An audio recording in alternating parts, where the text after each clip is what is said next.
नमस्कार सर्वांना. आज आपण मुख्यमंत्री माझी लाडकी बहीण योजनेबद्दल सर्वात महत्त्वाची माहिती पाहणार आहोत. आजच म्हणजेच 8 डिसेंबर रविवारी नुकताच नवीन जी-आर काढण्यात आलेला आहे. त्या जी-आर मध्ये काय काय दिलेलं आहे आणि 6वा हप्ता हा किती रुपयांचा असणार आहे आणि तो कधी अकाउंटला येणार आहे, या सर्व प्रश्नांची माहिती आपण पाहणार आहोत. तर पुढील 6वा हप्ता हा 2100 रुपये भेटणार आहे आणि तो लवकरात लवकर सर्वांच्या पात्र महिलांच्या अकाउंटला जमा होणार आहे. महाराष्ट्राच्या राजकारणामध्ये सकारात्मक आमूलाग्र बदल घडवणारी तसेच महायुतीचं पुन्हा सरकार येण्यासाठी सर्वात मोठा सिंहाचा वाटा असणारी योजनेबद्दल आज आपण सर्वात महत्त्वाची माहिती पाहणार आहोत. तर 8 डिसेंबरचा नवीन जी-आर काय आहे, योजनेची पार्श्वभूमी काय आहे, योजनेचे उद्दिष्ट काय आहेत, योजनेची पात्रता आणि अपात्रता काय आहे, ही योजना कोणत्या कोणत्या राज्यामध्ये चालू आहे आणि महाराष्ट्रात या योजनेचे निवडणुकीवरती परिणाम काय झाले, या सर्व प्रश्नांची उत्तरे आपण आज पाहणार आहोत. ओके, तर व्हिडिओ आवडली तर व्हिडिओला लाईक करा आणि आपल्या चॅनलला सबस्क्राईब करा. अशीच माहिती आपण वेळोवेळी घेऊन येणार आहोत जी तुमच्या सर्वांच्या फायद्याची असेल. हा मुख्यमंत्री माझी लाडकी बहीण योजनेचा ऑफिशियल फोटो आहे जो वेबसाईट वरती आहे.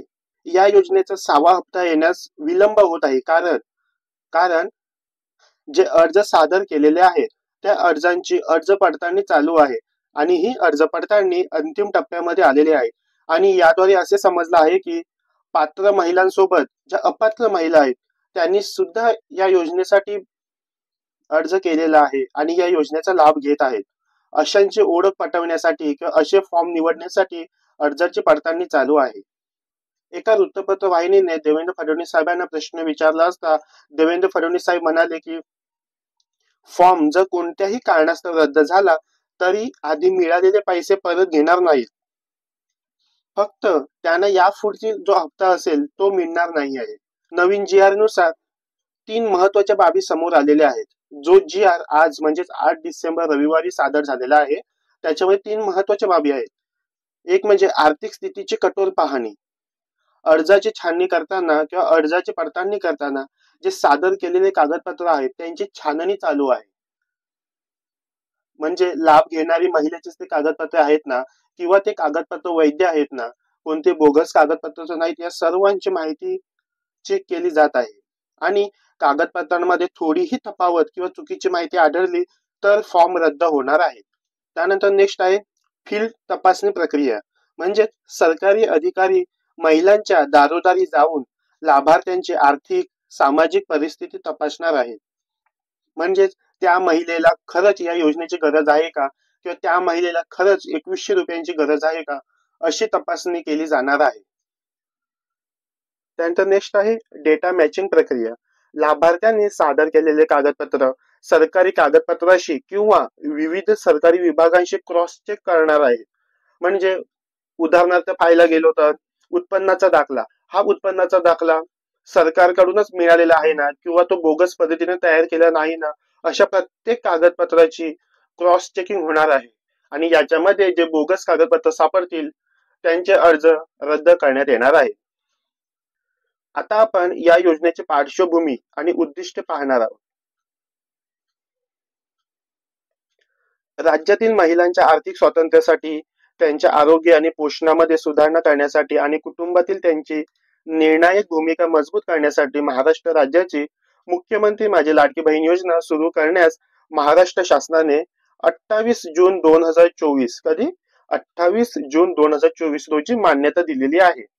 या योजनेमार्फत महाराष्ट्र राज्यातील 21 ते 65 वयोगटातील पात्र महिलांना दर महिना 1500 रुपये आणि आता 2100 रुपये असा आर्थिक लाभ DBT द्वारे म्हणजे डायरेक्ट बेनिफिट ट्रान्सफर, म्हणजेच लाभार्थ्याच्या अकाउंट वरती डायरेक्ट पैसे जमा होणार. या योजनेमध्ये 2.5 कोटी अर्ज दाखल झाले होते. त्यापैकी 2,40,00,000 अर्ज मंजूर करण्यात आलेले होते. त्यानंतर 16 ऑक्टोबर पासून महाराष्ट्र विधानसभेच्या निवडणुकीमध्ये आचारसंहिता लागल्यामुळे अनेक अर्जांची छाननी प्रक्रिया पूर्ण होऊ शकलेली नाही आणि त्या अर्जांची छाननी प्रक्रिया आता चालू आहे आणि त्यासोबत जे मंजूर जे अर्ज झालेले आहेत त्यांची सुद्धा अर्जांची पडताळणी चालू आहे. लाडकी बहीण योजना ही खालील राज्यांमध्ये सुद्धा चालू आहे. मध्य प्रदेशमध्ये लाडली बहन योजना या नावाने चालू आहे. त्यानंतर उत्तर प्रदेशमध्ये मुख्यमंत्री कन्या सुमंगला योजना या नावाने चालू आहे.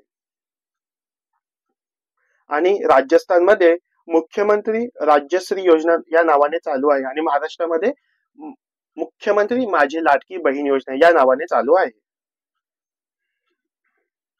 लाडकी बहीण योजना ही महाराष्ट्रात चालू करावी असे पहिले मत किंवा आग्रह हा माजी मुख्यमंत्री आणि आताचे उपमुख्यमंत्री सन्माननीय एकनाथ शिंदे साहेब यांचा होता. ही योजना महाराष्ट्र सरकारच्या महिला व बाल विकास मंत्रालयामार्फत राबवली जाते. या योजनेसाठी आपण पात्रतेचे निकष पाहणार आहोत. महाराष्ट्र राज्याचे रहिवासी असणे आवश्यक, राज्यातील विवाहित, विधवा, घटस्फोटित, परित्यक्ता आणि निराधार महिला तसेच कुटुंबातील केवळ एक आणि आता 2 अविवाहित महिला यांचा समावेश असू शकतो. नेक्स्ट आहे किमान वयाची 21 वर्ष पूर्ण आणि जास्तीत जास्त 65 वर्ष पूर्ण होईपर्यंत ज्या महिला आहेत त्यांनाच लाभ मिळणार आहे. त्यानंतर नेक्स्ट आहे लाभार्थ्याचे स्वतःचे आधार लिंक असलेले बँक खाते असावे. त्यानंतर लाभार्थी कुटुंबाचे वार्षिक उत्पन्न हे 2.5 लाखांपेक्षा जास्त नसावे. ही सर्वात महत्वाची तरतूद होती. त्यानंतर नेक्स्ट पाहूया अपात्रता म्हणजे कोण कोण महिला या योजनेसाठी अर्ज करू शकणार नाहीत त्या पाहणार आहोत.